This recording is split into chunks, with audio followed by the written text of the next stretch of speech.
تدبر قرآن امین احسن اصلاحی سورہ طٰہٰ آیات 79 تا 98۔ اعوذ باللہ من الشیطان الرجیم، بسم اللہ الرحمن الرحیم۔ وَأَضَلَّ فِرْعَوْنُ قَوْمَهُ وَمَا هَدَىٰ۔ یہ فرعون اور اس کی تباہ کن قیادت پر اظہار افسوس ہے کہ اس نے اپنی گمراہ کن روش کے سبب سے اپنی قوم کو ہلاکت کے سمندر میں غرق کیا، ان کی صحیح رہنمائی نہ کی۔ وما ہدا میں اس حقیقت کی طرف اشارہ ہے کہ ہر قائد اور حکمران کی اصل ذمہ داری اپنی قوم کی صحیح رہنمائی ہے۔ اس کی حیثیت در حقیقت ایک رائی کی ہے، جس کو اللہ تعالیٰ اپنی خلق کے کسی گلے کی چرواہی اور اس کی حفاظت پر مامور فرماتا ہے۔ بدبخت ہے وہ چرواہا جو اپنی انانیت پر پورے گلے کو بھینٹ چڑھا دے۔ یا بنی اسرائیل قد انجیناکم من عدوکم وواعدناکم جانب الطور الایمن ونزلنا علیکم المن والسلوی کلوا من طیبات ما رزقناکم ولا تطغوا فیہ فیحل علیکم غضبی ومن یحلل علیہ غضبی فقد ہویٰ وانی لغفار لمن تاب وآمن وعمل صالحا ثم اہتدیٰ۔ دریا پار کرنے کے بعد اللہ تعالیٰ نے بنی اسرائیل کو اپنے عظیم احسانات یاد دلا کر ان کو وہ عظیم ذمہ داری یاد دلائی جو ان احسانات کے حق کے طور پر ان پر عائد ہوتی تھی، اور ساتھ ہی اس انجام سے بھی آگاہ فرما دیا جو ان لوگوں کے لیے مقدر ہے، جو ان نعمتوں کی ناقدری کریں گے اور شکر کے بجائے کفر اور طغیان کی راہ اختیار کریں گے۔ بعینیہ اسی سیاق و سباق میں الفاظ کے معمولی تغیر کے ساتھ یہ مضمون سورہ بقرہ میں بھی گزر چکا ہے۔ وہاں ہم تفصیل کے ساتھ اس کے ہر پہلو کی وضاحت کر چکے ہیں، اس وجہ سے یہاں ہم صرف اشارات پر اکتفا کریں گے۔ تفصیل کے طالب بقرہ کی تفسیر میں آیات 42 تا 57 کے تحت جو کچھ عرض کیا گیا ہے اس پر ایک نظر ڈال لیں۔ وَوَعَدْنَاكُمْ جَانِبَ الطُّورِ الْأَيْمَنِ سے مراد وہ وعدہ ہے جو تورات دینے کے لیے اللہ تعالیٰ نے حضرت موسیٰ علیہ السلام کے واسطے سے بنی اسرائیل سے فرمایا، اور جس کے لیے اس نے ان کو طور کے اسی مقدس جانب میں بلایا جہاں مدین سے واپس ہوتے ہوئے حضرت موسیٰ علیہ السلام کو نبوت عطا ہوئی۔ اللہ تعالیٰ کی اس نعمت کی جو قدر بنی اسرائیل نے کی اس کی تفصیل آگے آ رہی ہے۔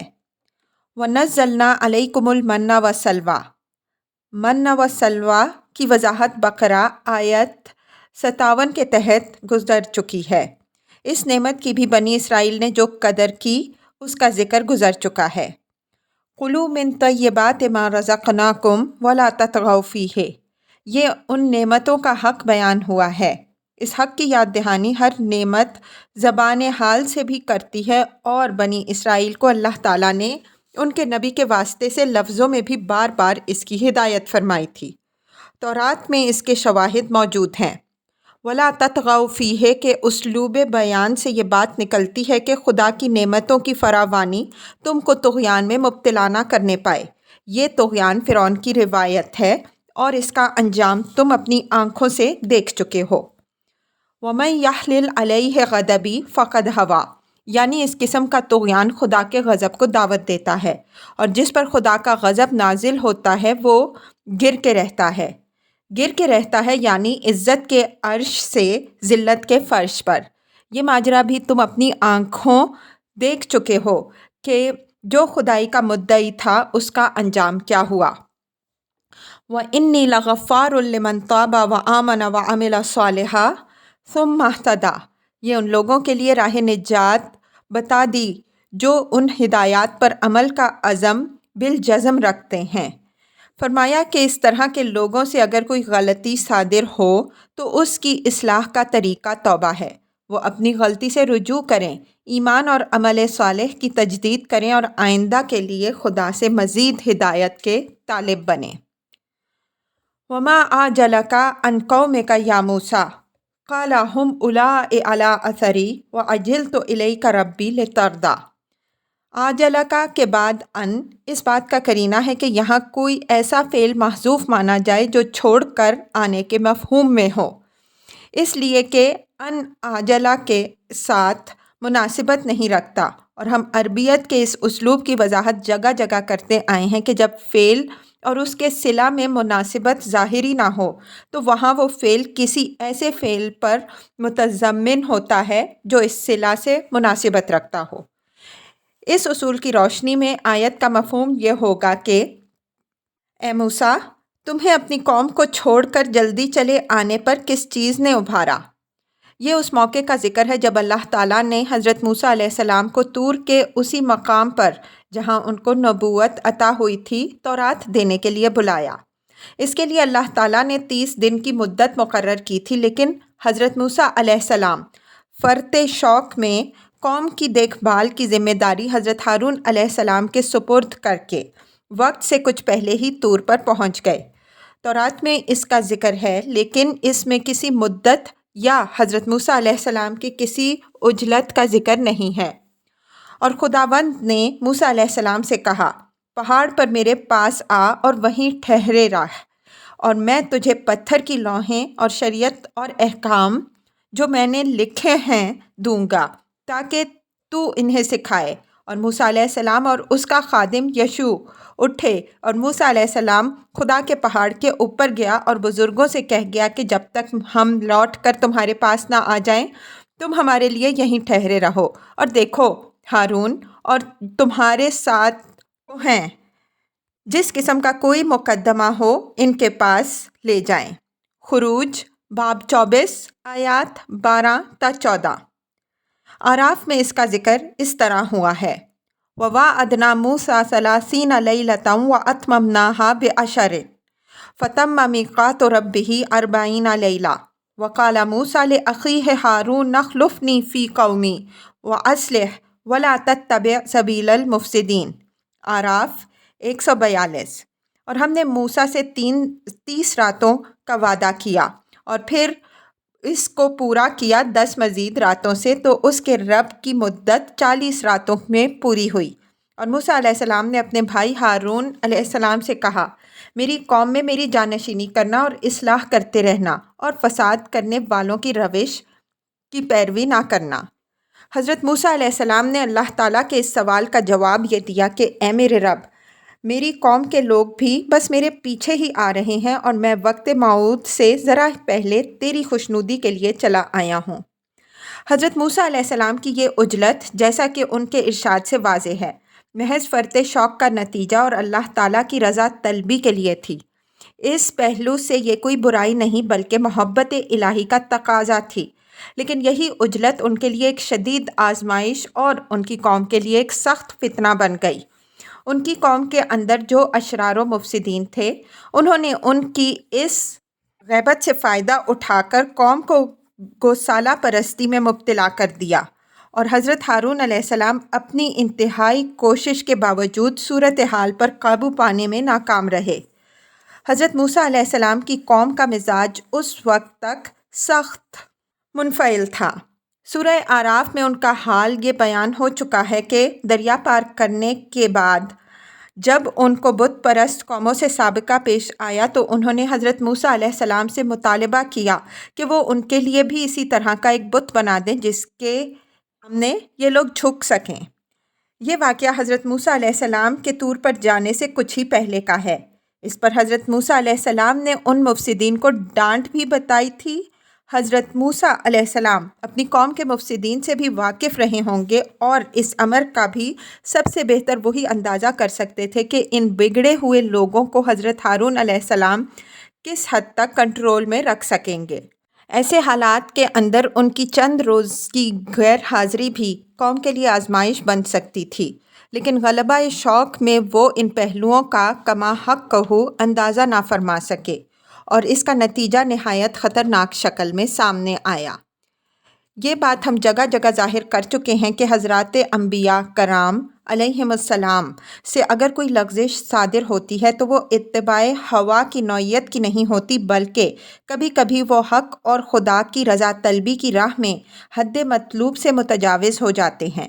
یہ چیز فی نفسی ہی کوئی برائی نہیں، لیکن حضرات انبیاء علیہم السلام چونکہ میزان حق ہوتے ہیں اور ان کا ہر قول و فعل دوسروں کے لیے نمونہ ہوتا ہے، اس وجہ سے اللہ تعالیٰ ان کی اس طرح کی باتوں پر بھی گرفت فرماتا ہے۔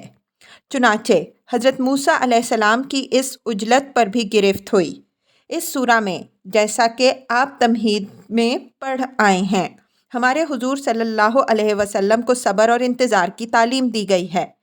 اس وجہ سے اس میں حضرت موسیٰ علیہ السلام کی زندگی سے اس واقعے کو خاص طور پر نمایاں کیا گیا ہے کہ اقامت دین کی جد و جہد کی راہ میں صبر اور انتظار ہی کی روش قرین مصلحت الہی ہے، ورنہ بعض اوقات نیک سے نیک ارادے کے ساتھ بھی جو عجلت کی جاتی ہے وہ بہتوں کے لیے ذلہ قدم بن جاتی ہے۔